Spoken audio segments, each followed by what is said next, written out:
Welcome students. आज हम देखेंगे एक एसआर नॉर लैच को हम एसआर फ्लिप फ्लॉप में कैसे कन्वर्ट करते हैं। तो अगर हमने एसआर फ्लिप फ्लॉप बनाने के लिए एसआर नॉर लैच लिया हुआ है, उस केस में क्लॉक देने के लिए अपने लैच को, क्योंकि लैच को आप क्लॉक दोगे तो ही वो फ्लिप फ्लॉप बनेगा, तो इस लैच को क्लॉक देने के लिए हम यूज करते हैं एंड गेट्स को। तो दोनों इनपुट्स को हम एंड गेट से कनेक्ट करते हैं और इन दोनों एंड गेट को कॉमन क्लॉक हम प्रोवाइड कर देते हैं और इनके दूसरे इनपुट्स जो होते हैं वो हमारे हो जाते हैं एक्सटर्नल एस और आर। तो अंदर वाले एस आर इनपुट्स को हमने एस डैश आर डैश नाम दे दिया और एक्सटर्नल जो हमारे फ्लिप फ्लॉप के एस आर इनपुट्स हैं वो हमें यहाँ पर एस और आर मिल गए। तो अब हमें जब कभी भी नॉर लैच को यूज करके एसआर फ्लिप फ्लॉप बनाना होता है, उस केस में हमें क्लॉकिंग के लिए एंड गेट्स को लगाना पड़ता है।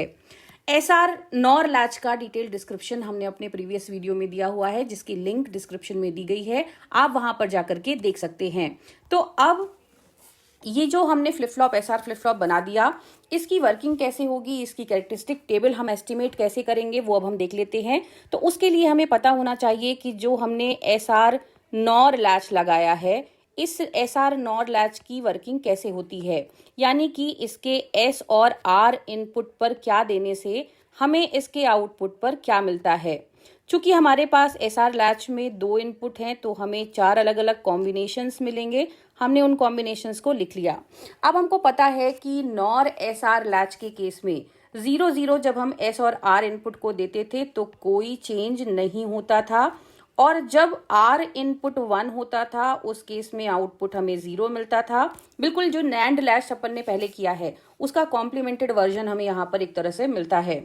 जब हमारा एस इनपुट 1 पर होता है तो आउटपुट हमें 1 मिलता है, और जब दोनों इनपुट 1 पे जाते हैं तो उस केस में हमारी जो स्टेट होती है नॉर एसआर लैच में वो इनवैलिड हो जाती है, मतलब इसे हम कभी भी यूज नहीं करते।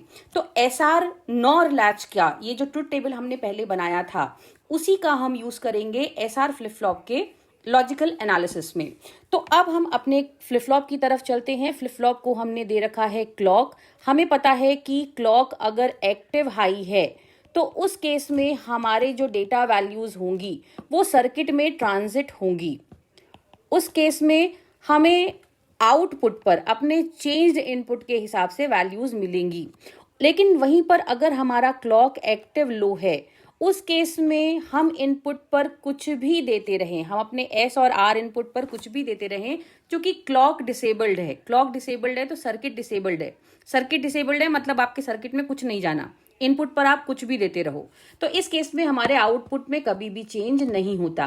तो अब इस कंसेप्ट के साथ हम चलते हैं एसआर फ्लिप फ्लॉप की ट्रुथ टेबल बनाने के लिए, यानी कैरेक्टरिस्टिक टेबल बनाने के लिए। तो इस कैरेक्टरिस्टिक टेबल में सबसे पहले तो आ जाएगी हमारी क्लॉक, फिर एस और आर इनपुट, और फिर आउटपुट पर है हमारा नॉर्मल आउटपुट, यानी हमने उसे नाम दिया क्यूएन। क्लॉक अगर एक्टिव लो है तो एस और आर पर कुछ भी दो, कोई फर्क नहीं पड़ना, आउटपुट हमारा नहीं बदलना, तो यहाँ पर क्यूएन ही मिलना है। क्लॉक जब हमारी एक्टिव हाई है, इस केस में एस आर इनपुट का फर्क आपको आउटपुट पर दिखेगा। क्या एस और आर इनपुट पर हमने दिया है उसके हिसाब से हमारे आउटपुट पर भी ट्रांजिशंस होंगे। तो अब एक्टिव हाई कर दिया हमने क्लॉक को, इनपुट पर दे दिया मान लो 0 या इनपुट पर दे दिया 0 1 1 0 1 1, क्योंकि हमारे पास 2 इनपुट हैं तो 4 कॉम्बिनेशंस हमको मिलने हैं। तो अब इनपुट पर हमने दे दिया 0 अब हमें क्या मिलेगा तो देख लेते हैं अपने सर्किट में जाके। हमने आर को 0 कर दिया और एस को 0 कर दिया। हमको पता है कि एंड गेट के केस में, अब अपन गेट को नाम दे देते हैं गेट नंबर 1 और गेट नंबर 2। तो एंड गेट के केस में अगर कोई भी एक इनपुट आपका अगर 0 हो गया तो दूसरा इनपुट कुछ भी रहे हमें कोई फर्क नहीं पड़ता, हमें आउटपुट पर तो 0 ही मिलना है। तो अब यहाँ पर हमारे दोनों एंड गेट के एक एक इनपुट 0 पर पहुंच गए, यानी कि इनके आउटपुट तो हमें मिलना है 0।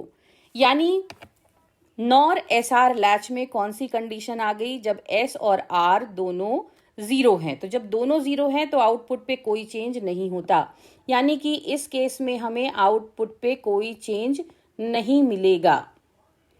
हमें अगर पहले क्यूएन मिलता था तो अभी भी क्यूएन ही मिलेगा। अब दूसरे इनपुट के केस में क्या होगा, जब हमारा एस 0 है और आर 1 है, एस 0 है और आर 1 है। अब S 0 है तो गेट नंबर 2 के आउटपुट पर हमें 0 मिलना है। R 1 है, चूंकि क्लॉक भी 1 है, एक्टिव हाई कंडीशन में हमने अपने क्लॉक को रखा है तो क्लॉक भी 1 है, तो दोनों इनपुट 1 1 है, तो R की वैल्यू हमें मिलेगी 1। अब हमारे नॉर लैच में क्या कंडीशन है? S है 0, R है 1। S है 0, R है 1, यानी आउटपुट पे हमें क्या मिलना है? 0, तो आउटपुट पर हमें मिलेगा 0। इसके बाद तीसरी कंडीशन देखते हैं। तीसरी कंडीशन में S पर 1 और R पर है 0। अगर S पर है 1 और R पर है 0 तो उस केस में आप देखेंगे कि गेट नंबर 1 का आउटपुट आपको 0 मिलना है और गेट नंबर 2 का आउटपुट आपको 1 मिलना है। मतलब अब हमारे नॉर लैच में क्या कंडीशन है? S 1 है और R 0 है। S 1 है और R 0 है, यानी आउटपुट हमें क्या मिलेगा? 1। तो यहाँ पे लिख दिया हमने। अब चौथे केस में जब हमारे S और R दोनों ही इनपुट्स 1 1 पर हैं, मतलब हमारा S भी 1 है और R भी 1 है। चूंकि क्लॉक सिग्नल दोनों में हाई है तो दोनों के दूसरे इनपुट को तो इसने 1 कर ही रखा है। अब एंड गेट नंबर 1 और 2 के दोनों इनपुट हाई हो गए तो आउटपुट भी इनको हाई ही मिलेगा, यानी कि SR लैच के दोनों इनपुट्स पर S और R पर हमें 1 1 मिलेगा। अब 1 1 के केस में यहाँ नॉर लैच में क्या होता था? नॉर लैच में कंडीशन हो जाती थी इनवैलिड की, यानी कि ये कंडीशन है इनवैलिड, ये हमें यूज नहीं करना है। SR फ्लिप फ्लॉप में भी, SR फ्लिप फ्लॉप में भी ये कंडीशन हमें इनवैलिड मिल रही है। तो इस तरह से अगर हमें नॉर लैच को यूज करके SR फ्लिप फ्लॉप बनाना है तो हमें एंड गेट के थ्रू क्लॉकिंग करनी पड़ेगी अपने सर्किट की, और जो कंडीशंस हमें मिलेंगी SR फ्लिप फ्लॉप में, आप पाएंगे कि नैंड लैच को यूज करो या नॉर लैच को यूज करो, SR फ्लिप फ्लॉप में तो आपको वही कैरेक्टरिस्टिक टेबल मिलनी है। यानी क्या मिलनी है? क्लॉक अगर एक्टिव है तो 0 0 पे कोई चेंज नहीं, 0 1 0 1 यानी रीसेट इनपुट हमारा 1 है, तो ये हमारे सर्किट को रीसेट कर रहा है, मतलब 0 कर रहा है। फिर 1 0 यानी सेट इनपुट हमारा 1 है, यानी ये हमारे सर्किट को सेट कर रहा है, यानी 1 कर रहा है। फिर 1 1 दोनों ही केसेस में हमको मिलता है इनवैलिड। तो इस तरह से अगर हम नॉर लैच का यूज कर रहे हैं RS फ्लिप फ्लॉप को बनाने के लिए तो हमें ऐसे एनालिसिस करना है।